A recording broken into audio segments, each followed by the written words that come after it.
We're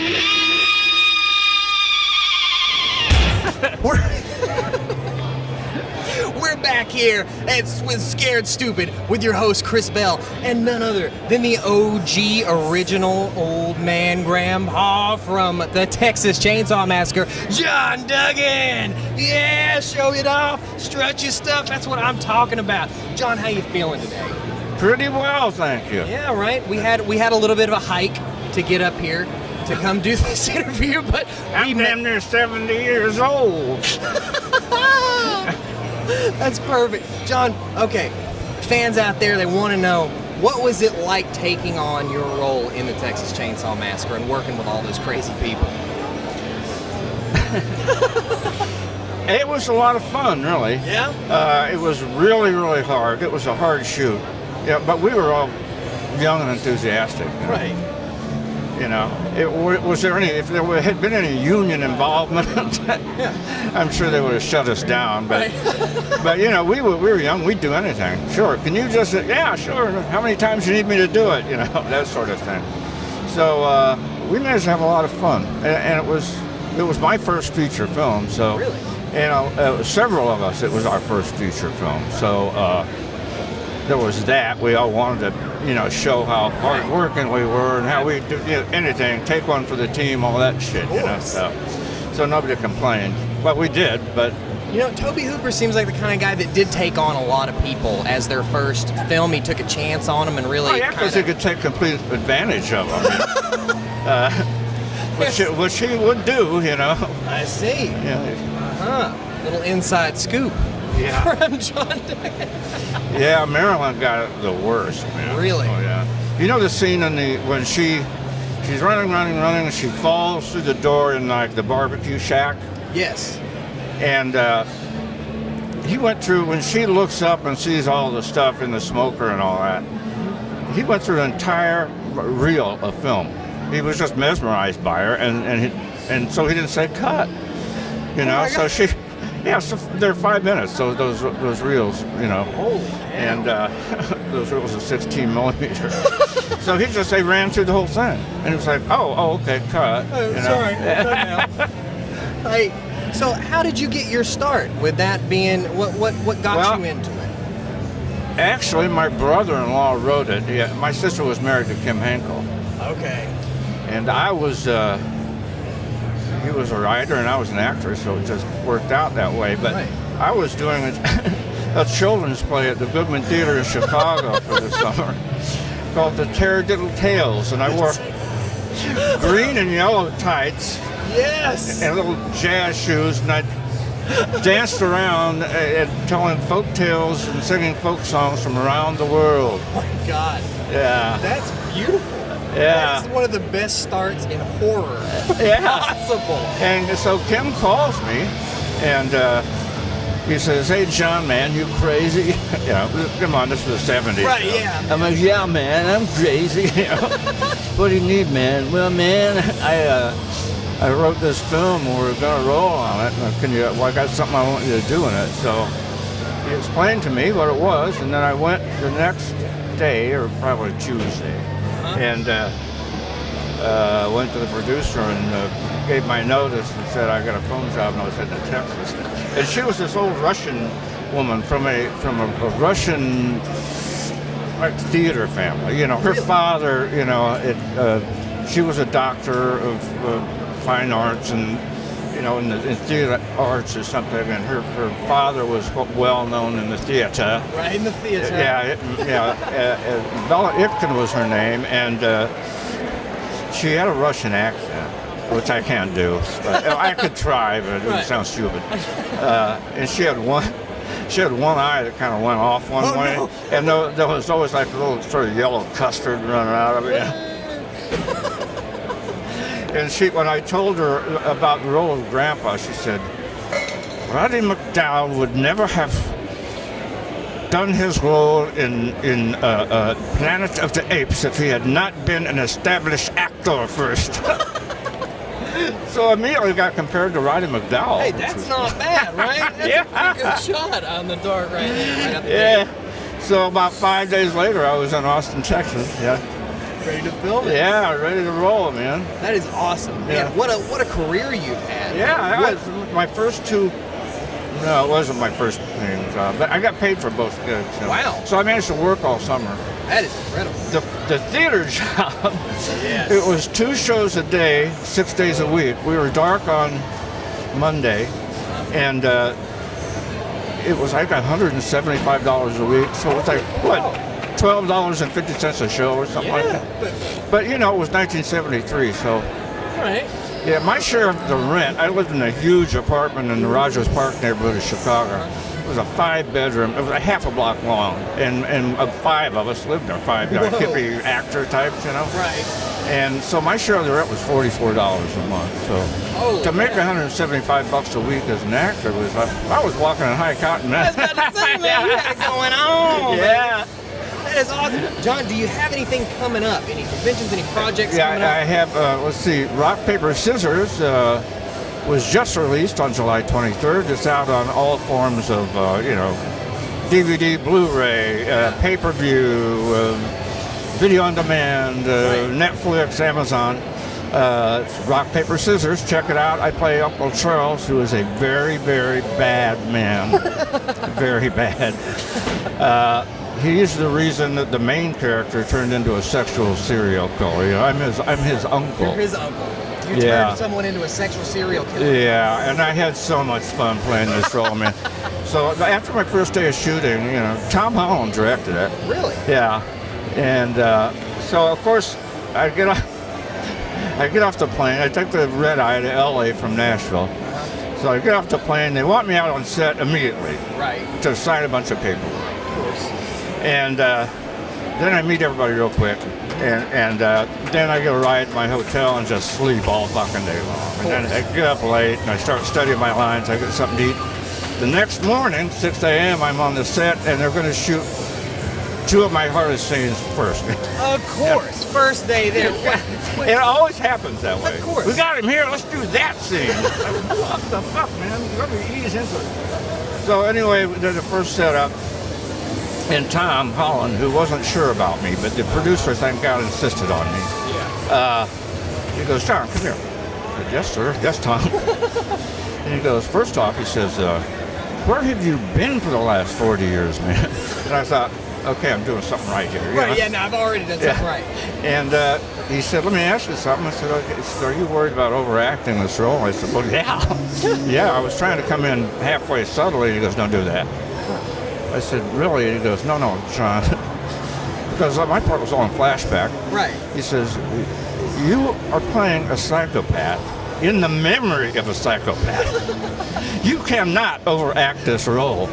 So, he just cut the reins and let me fucking run, man. That's perfect. That's the John Dugan we want to see. It was a rockin' good time. You got to see this film. Absolutely. So Rock, Paper, Scissors. Rock, Paper, Scissors. Just came out. Check it out everywhere where movies are available.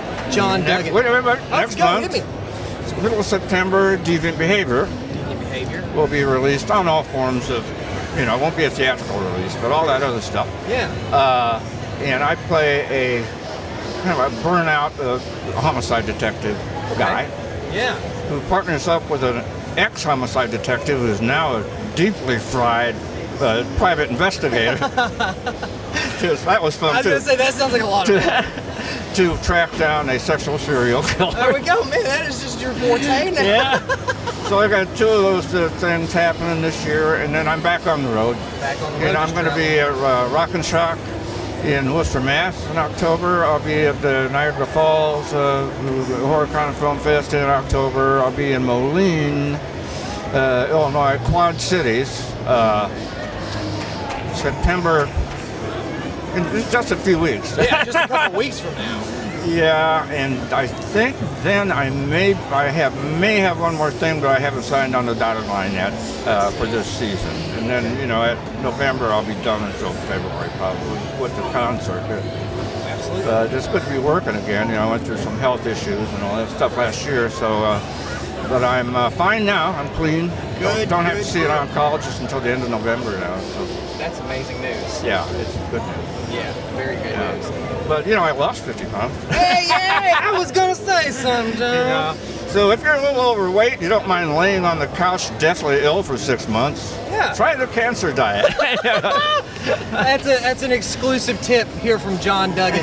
John, thank you so much for taking time to talk to us, man. This was a blast. What was your name again? Kris Bell. Yeah. John Dugan, would you tell people to listen to Scared Stupid? Please listen to Scared Stupid right here on this whatever. Yeah, on the Outlander Media Network, baby, with John Dugan. Thank you so much, man. Thank you, man. man. Blast. Thank you. Woo. And we'll be right back with some more Scared Stupid. Welcome back here with Scared Stupid. I'm Kris Bell, your host. Joining me now is the legendary Lynn Lowry. From films like The Crazies and I Drink Your Blood. Lynn, thank you so much for being here with us today. Yes. So, Lynn, tell me, what was it like working on a movie called I Drink Your Blood as Carrie? Well, it was really exciting. It was my first film. So, the director had already cast the whole movie, but he liked the way I looked so much that he decided to make me a mute. A mute hippie. I played a mute hippie on acid with rabies in the movie. So it was really quite an experience. Yeah. What a role. And when they hand you something like that and they're like, hey, you're going to be a mutant with rabies, like what goes through your head? You know, I just so wanted to learn all about acting at that point that you just want to do it, you know. It's exciting and it's fun and you know, and I didn't have any lines. All I had to do was kind of look sort of dazed. So it wasn't that difficult to do. But then cut to now we're in The Crazies. You've got a much wilder role in that. Tell us kind of what that was like. Well, by that point, I had taken a lot of classes in New York, and I also majored in speech and drama in college. So I had, you know, a buildup of experience and had done theater work by then. So it was much more detailed, a lot more subtext within the character. You know, wanted to start her out without people knowing she was really mad, and then just increase the madness a little bit on and on and on until she's full blown.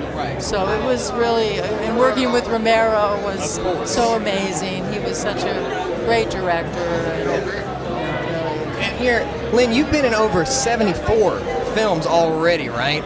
And you have like 21 projects coming up and even more projects past that. You're a busy person. Do you have anything you'd like to promote coming up? Anything that you have coming out? Well, I wanted to mention a film that's already come out called Model Hunger, where I play a schizophrenic Southern Belle serial killer cannibal. So don't miss that one.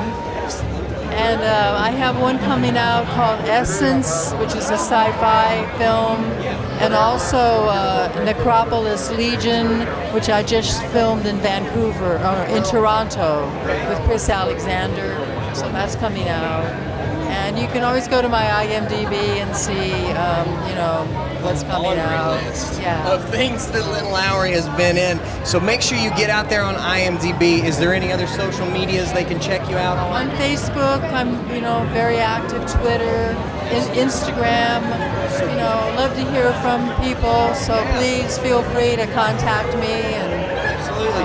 Lynn Lowry, a person of the people. She loves to hear from her fans, and she is probably one of the greatest scream queens out there. With all the films that she's been in, Lynn, thank you so much for being here with us today.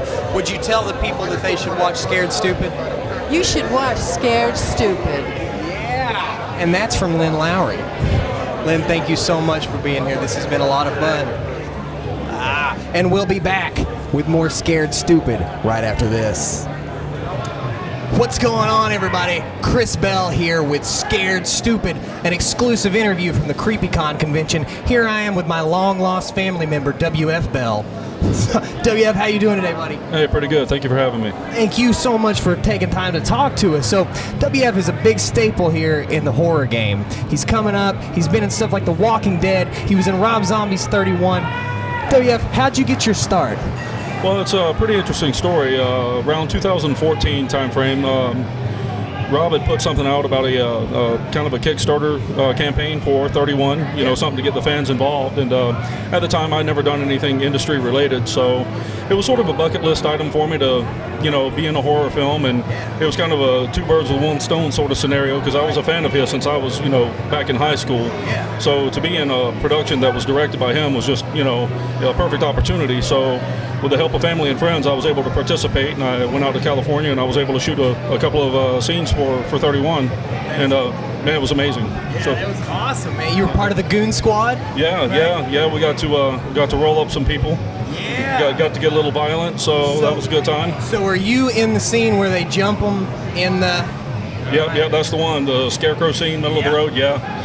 So if you haven't seen 31, that scarecrow scene in it, where the Goon Squad, you know, something happens there if you haven't seen it. You need to check it out, because WF's right there. You'll be able to tell this guy, okay? Well, actually, can I go ahead and correct that real quick? I was the smallest of the goons. What? Yeah, there were 6 of us total. And they went 6'9", 6'8", 6'7", 6'6", 6'4", and then me at 6'3". Holy cow! Yeah, it was interesting, but you know, I mean, they had the vertical, I had the horizontal, so right, exactly. So it was a good mismatch. Yeah, it was good. It was a good compilation of size. So yeah, definitely. Well, you really pulled it off. I know you've done a lot of stuff with The Walking Dead, also. Yep. I've been with them since the end of season 6. Season 6 finale is when I first get to show up, and it was just, you know. Just a lot of persistence in applying for it. You know, it's a background role, but I've been featured several times, and I've had some really awesome opportunities with them. So I hope it continues for the foreseeable future. So I really enjoy being out there. I know we talked a little bit yesterday, and you said, you know, people want to be in this industry and they want to get into it, but then you get to these locations and you don't get the luxuries of a fan or air conditioning or sometimes even running water. Well, yeah, just depends on what they're going for. You know, like I was telling you a little bit yesterday, one of the sanctuary scenes, it was, you know, it was probably like 107 degrees in there, and there's no moving air. And you know, one of our other guys, hey, can you turn the fan on? And they were like, no, your life sucks, man. You're the apocalypse. You know, there's no air conditioning, there's no fan, there's no cool water. You know, sit over there and embrace the suck. You know, so the misery you see on the faces is real. There's no having to act that out, man. It's legit. It's there. You're in an incinerator at that point. So they're trying to pull real emotion out of you. Hey, it worked. Right. It worked. Do you have anything coming up that you'd like to promote? Yeah, I've got a couple of things in post-production, just some indie films that, you know, I'm just continually trying to work on the craft and build my demo reel. I shot a Western back in March called Blood Is My Fate. That should be coming out at any time.